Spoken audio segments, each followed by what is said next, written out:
সরল সোজা মনটা পাইয়া করলা পুতুল খেলা।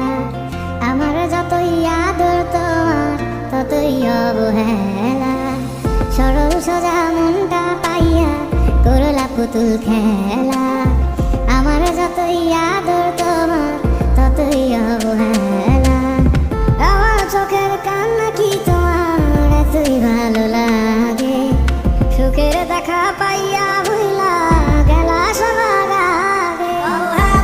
ডাকাত বুকে ধরেছিলাম হাসি মুখে, দূরে দূরে থাকলেও তোমায় অনুভবে ছুঁই। আমার এমন ব্যাপার মানে জানে শুধুই খোদাই জানে। খোদার কাছে তোমার নামে আমি বিচার দিয়া যাই। এই বুকের জমি সে তো তত